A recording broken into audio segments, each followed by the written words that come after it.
ভিক্ষা চাই এই সংসদের কাছে, এই রাস্তাটা 10 লক্ষ মানুষের প্রাণ বাঁচাবে। মাননীয় স্পিকার, আমি আপনাদের কাছে ভিক্ষা চাই এই রাস্তাটাকে প্রশস্তকরণের জন্য। বাংলাদেশে কোনো সড়ক নেই, বিভাগীয় শহরের 2টা বিভাগীয় শহরকে যুক্ত করেছে, কিন্তু সেই রাস্তার প্রশস্ত হচ্ছে মাত্র 18 ফিট।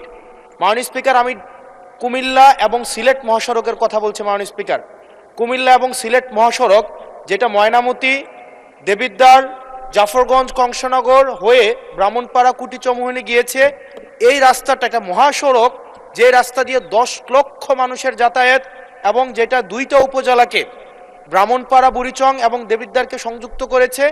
যেখান থেকে চিটাগং থেকে যদি আপনি সিলেটে যেতে হয় অথবা সিলেট থেকে যদি চিটাগংয়ে আসতে হয়, একমাত্র রাস্তা যেটা মাত্র মাননীয় স্পিকার 18 ফিট। এই 18 ফিট রাস্তা দিয়ে প্রত্যেক দিন এটা মৃত্যুর মিছিলে সেটা পরিণত হয়েছে। দেবিদ্বার বুড়িচং অংশটা প্রত্যেক দিন মৃত্যুর মিছিল। কেবল এই মাসটাই 23 জন মানুষ মৃত্যুবরণ করেছে এই সড়কে দুর্ঘটনায়। মাননীয় স্পিকার, আমরা যখন মন্ত্রীদের মহোদয় বা প্রশাসনের সাথে কথা বলি, এটা হচ্ছে এক ধরনের প্রশাসনিক জটিলতায় আজকে দীর্ঘ 10-12 বছর এখানে কোনো ধরনের কাজ হচ্ছে না।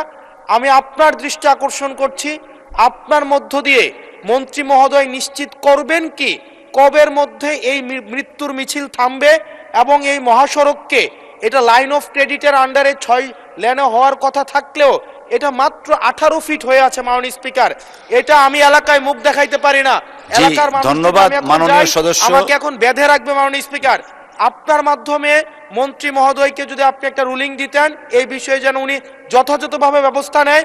আমি ভিক্ষা চাই এই সংসদের কাছে, এই রাস্তাটা 10 লক্ষ মানুষের প্রাণ বাঁচাবে। মাননীয় স্পিকার, আমি আপনাদের কাছে ভিক্ষা চাই এই রাস্তাটাকে প্রশস্তকরণের জন্য দ্রুত এটার আপনারা ব্যবস্থা নেবেন। মাননীয় স্পিকার, ধন্যবাদ মাননীয় সদস্য।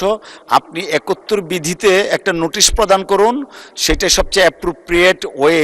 তখন মাননীয় মন্ত্রী জবাব দিবেন, আপনি সংশ্লিষ্ট মন্ত্রী যখন জবাবটা দিবেন, it will work upon the procedure. আমার মনে হয় আপনি 71 বিধিতে একটা নোটিশ দেন আমাদেরকে, প্লিজ। Thank you.